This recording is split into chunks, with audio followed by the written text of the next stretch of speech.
जनमत में आपका स्वागत है दोस्तों। प्रियंका गांधी वाड्रा का आपने भी वो बैग देखा होगा फिलिस्तीन वाला। जब वो फिलिस्तीन का बैग लेके घूम रही थी, तो मैंने उनका एक टीवी चैनल में विरोध किया। हमने कहा फिलिस्तीन का बैग, उस दिन तक वो दूसरा दिन आ गया था, उसे बांग्लादेश का बैग भी लिए थी। मैंने ये बात कही वहां, जो आपसे शेयर करना है कि फिलिस्तीन के बैग के पहले अगर बांग्लादेश का बैग, हिंदुओं का बैग टांग लिया होता तो कांग्रेस की दुर्गति ना होती।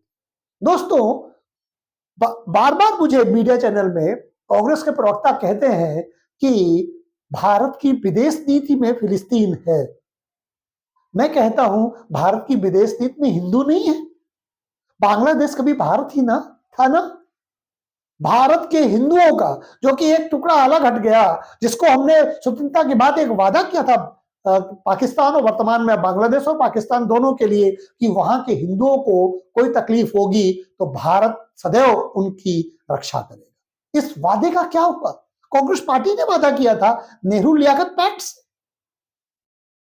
अब कांग्रेस पार्टी की दुविधा यह है, मैं हमेशा कहता हूं कि कांग्रेस पार्टी हमेशा दुविधा में रही। 1916 के बाद महात्मा गांधी ने जो एक दुविधा पैदा किया, खिलाफत समस्या को लेकर के भारत के मुसलमानों को तुर्की के खलीफा से जोड़ दिया और खिलाफत समस्या सॉल्व न होने पर भी आंदोलन, भारत का सहयोग आंदोलन खत्म कर दिया और मुसलमानों को जबरदस्ती अंतरराष्ट्रीय जो घटनाक्रम उससे जोड़ दिया। मुसलमानों की जो राष्ट्रीयता है उसको कमजोर करने में महात्मा गांधी की अग्रणी भूमिका है, यह आरोप मैं जरूर लगाता हूं। कांग्रेस पार्टी के अंदर मुस्लिम तुष्टीकरण के बीज आपको प्रारंभ से दिखाई देंगे। 1885 में कांग्रेस की स्थापना हुई थी।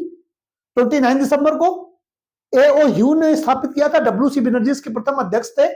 एओ ह्यूम ने कहा कि हमें अगर 1857 जैसा विद्रोह नहीं चाहिए तो एक ऐसी पॉलिटिकल पार्टी हो जो भारतीयों के बीच में जाए और उनके अंदर पनप रहे क्रोध को हमें पता चले और उस क्रोध को सेफ्टी वाल्व की तरह निकाल सके। जैसे कुकर में सेफ्टी वाल्व देखा ना, कभी कभी आपने देखा होगा, मैं स्टूडेंट लाइफ में खाना बनाता, दाल का छिलका फंस गया, दाल धुलने के लालच में यार कौन कम बार धुला, नहीं साफ करी तो छेद बंद हो जाता है, तो बगल में कुकर के नीचे, डंडी के नीचे एक छोटा सा वो होता है, वो खुल जाती है सेफ्टी वाल्व। तो कुकर फटे, इससे अच्छा उतना वॉल्व निकल जाता है और गैस का प्रेशर पास आउट हो जाता है, कुकर फटने से बच जाता है। अंग्रेजों ने इसी तरह की सेफ्टी वाल्व थ्योरी के तहत कांग्रेस की स्थापना की थी। तो कांग्रेस का तो मूल चरित्र ही है ब्रिटिश सत्ता का भरोसा जीतना, अंग्रेजों का भरोसा जीतना।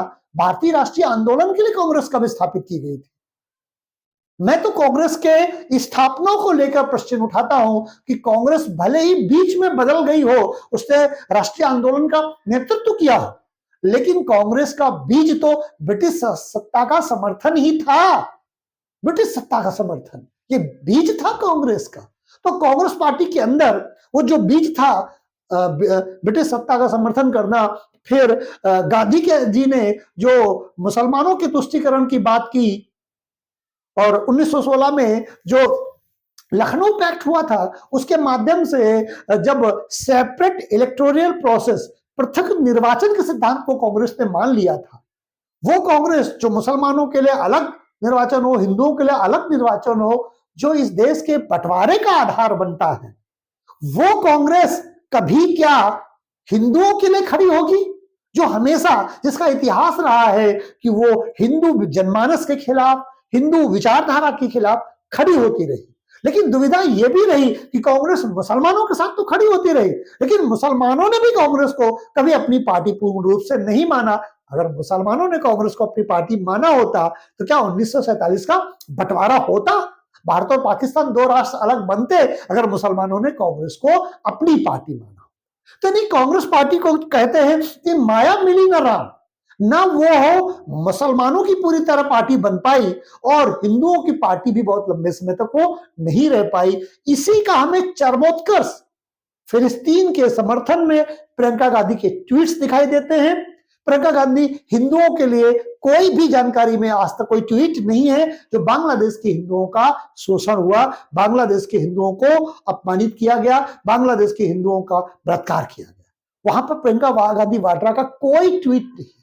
फिलिस्तीन में उनका ट्विटर हैंडल भरा हुआ है, न मानो तो आपको जाके चेक कर लो, देखो उन्होंने क्या फिलिस्तीन के लिए कितना आंसू बहाया है।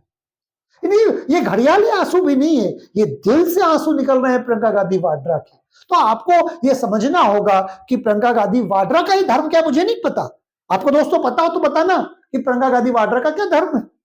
ऑफिशियली तो उन्होंने घोषित नहीं किया राहुल विंची है या राहुल गांधी है, और राहुल गांधी का क्या धर्म है। क्या राहुल गांधी, अभी वही मैटर चल रहा है कि उनके 2 बच्चे हैं, शादी हुई नहीं हुई, वो सब अलग मैटर है, मुझे नहीं पता हुई कि नहीं हुई, लेकिन वो मैटर भी है। और राहुल गांधी उसका, कांग्रेस पार्टी उसका जवाब नहीं दे पा रही। कांग्रेस पार्टी का ये चरित्र है। पहला चरित्र तो मैंने आपको बताया, एक ये कि अंग्रेजों की समर्थक नहीं, भारतीय राष्ट्रवाद की नहीं, प्रारंभ में। दूसरा चरित्र कि वो मुसलमानों की तरफ हमेशा इंक्लाइन दिखी, हिंदुओं की तरफ नहीं। तीसरा, हिंदू संस्कृति विरोधी रही कांग्रेस पार्टी, जिसमें जवाहरलाल नेहरू कहते हैं भारत के राष्ट्रपति से कि सोमनाथ मंदिर के उद्घाटन में आपको नहीं जाना चाहिए, अब मंदिरों के चक्कर में इस देश को नहीं पड़ना। जबकि आपको मैं बता चुका हूं दोस्तों, बहुत सारे टीवी चैनल में भी कहा है कि भारत की इकोनॉमी टेम्पल इकोनॉमी है, मंदिर अर्थव्यवस्था है। कभी आप कहेंगे तो उस पर और अलग सा वीडियो बनाऊंगा। यानी मंदिर जब तक भारत के मजबूत रहे, भारत ने दुनिया पर शासन किया। इसीलिए विदेशी आक्रांता जब आए तो मंदिरों पर ही हमला किया, क्योंकि हमारी अर्थव्यवस्था मंदिर आधारित। तो इसलिए कांग्रेस पार्टी से मुझे जब प्रियंका वाड्रा का वो मैंने फिलिस्तीन वाला बैग देखा, तो मैंने सोचा इस पे मैं अपने दर्शकों को वीडियो जरूर बताऊं और ये बताने की कोशिश करूं कि कांग्रेस का जो चरित्र है, इसका जो प्रस्फुटन है, इसका जो बीज है, वो प्रियंका गांधी तो फल है। बीज है 1885 में 29 दिसंबर को, जब अंग्रेजों की सोच से कांग्रेस पार्टी पैदा हुई।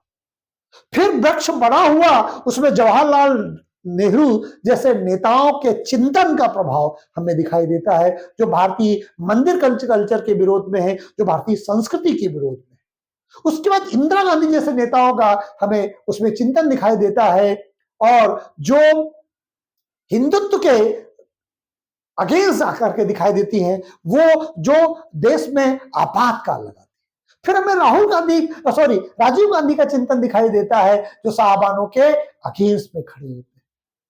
इंदिरा गांधी का वो चिंतन बताना बहुत जरूरी है, जब गौ रक्षा के लिए हमारे संत संसद का घेराव कर रहे थे, तो उन हमारे संतों पर गोलियां बरसाई गई थी, और संसद का जो पुराना भवन का आसपास का एरिया है वो संतों के खून से लथपथ था। तब एक संत ने उन्हें श्राप दिया था कि संतों के कत्ल को तो मैं तुझे माफ करता हूं, लेकिन गायों की हत्या के लिए तुझे मैं कभी माफ नहीं करूंगा, और तेरे वंश का पतन निश्चित है। अब उसके बाद गांधी परिवार को उसका, कई बार कुछ लोग कहते हैं कि उन संत का श्राप फलीभूत हो रहा है, लेकिन कुल मिलाकर मैं कहना चाहता हूं कि इंदिरा गांधी ने संतों की हत्या करा करके भी यह बताने की कोशिश की कि सनातन से उनका कोई लगाव नहीं। राजीव गांधी का मैं बता ही चुका हूं, और उसके बाद पीवी नरसिम्हा राव का वो वर्शिप एक्ट लेके आते हैं, जिसमें हिंदुओं के फंडामेंटल राइट को छीन लिया गया, कोर्ट जाने के अधिकार को छीन लिया गया। और फिर मनमोहन सिंह आते हैं, जो कहते हैं इस देश के संसाधनों पर पहला हक माइनॉरिटीज का है, स्पेशली मुस्लिम का है। तो कांग्रेस पार्टी का चरित्र ही हिंदू विरोधी रहा है, और उसका जो फल है, बीज 1885 में बना, और जिसके फल हैं आज दिखाई दे रहे हैं, वो प्रियंका वाड्रा और राहुल गांधी के चिंतन में आपको चरमोत्कर्ष दिखाई देगा। भारत के संस्कृति का विरोध में, भारत के सनातन के विरोध में, भारत के हिंदुओं के विरोध में गांधी परिवार सबसे अग्रणी भूमिका निभाता है। तो दोस्तों, प्रियंका वाड्रा जब फिलिस्तीन का बैग लेके निकलती है, मेरे लिए कोई बहुत आश्चर्य की बात नहीं लगी। हालांकि अगर वो बांग्लादेश के हिंदुओं के लिए पहले निकलती बैग लेकर के, तो मेरे लिए आश्चर्य होता। क्यों? क्योंकि तब मानता मैं कि बीज कुछ भी हो, वृक्ष कुछ भी हो, फल मीठे उत्पन्न। प्रियंका गांधी फल है ना गांधी परिवार का, लेकिन कहावत है कि जैसा बोओगे फल वैसे ही निकलेंगे, बोया पेड़ बबूल का, आम कहां से हो। तो प्रियंका गांधी की सोच में, कांग्रेस की सोच में, जब बबूल का बीज है, वो बबूल अंग्रेजों की दास्ता से लेके, मुसलमानों के समर्थन से लेके, हिंदू विरोधी विचारधारा से लेके, हिंदू सनातन को खत्म करने के लिए ऐसे सारे बहुत सारे प्रयासों को लेकर के, हिंदू कोड बिल ला करके, हिंदुओं की सनातन संस्कृति का विरोध करके और इस्लामिक शरिया कानून को सिविल लॉ के रूप में लागू करके और क्रिमिनल लॉ को न लागू करके हिंदुओं को भारत के संविधान में द्वंद्व दर्जे का नागरिक बनाने का काम कांग्रेस पार्टी करती है। वो कांग्रेस पार्टी का नेतृत्व, शीर्ष नेतृत्व हिंदुओं के समर्थन में कभी खड़ा नहीं हो सकता। इसलिए प्रियंका वाड्रा को अभी भी यह समझ में नहीं आ रहा है कि सनातन अब अंगड़ाई ले रहा है। संभल से सनातन ने अंगड़ाई लेना शुरू कर दिया है और अगर कांग्रेस पार्टी मुसलमानों के पक्ष में, मुस्लिम तुष्टीकरण के लिए सांस्कृतिक आधार पर मुसलमानों के पक्ष में इस तरह से अंधभक्ति दिखाएगी, हिंदू विरोध में जाएगी, तो उसका राजनीतिक पतन भारत से निश्चित है।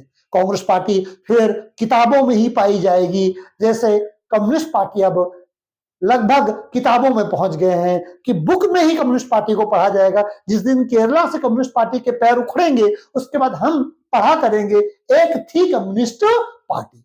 अभी तो हम कहते हैं केरला में है, जिस दिन केरला से कांग्रेस कम्युनिस्ट पार्टी के पैर उखड़ेंगे हम सिर्फ उसे किताबों में पढ़ेंगे। तो मेरी ये कांग्रेस को सलाह और चेतावनी है कि हिंदू विरोध में अपने डीएनए को बदल डालिए। अगर आप अपना डीएनए नहीं बदल सकते हैं तो आप मान के चलिए सनातनी आपको राजनीतिक रूप से दंडित करने वाले हैं। कांग्रेस का और पतन अभी बाकी है और कांग्रेस पार्टी ऐसा ना हो कहीं कि सिर्फ किताबों में पढ़ी जाए, जैसा कि कम्युनिस्ट पार्टी किताबों में पढ़ी जाने की तैयारी कर रही है। तो दोस्तों, उम्मीद है कि ये बात आपको मेरा ये टॉपिक आपको पसंद आया होगा। अगर ये वीडियो पसंद आए तो चैनल को लाइक करें, सब्सक्राइब करें और अपने दोस्तों तक शेयर अवश्य करें। नमस्कार, जय हिंद, जय भारत।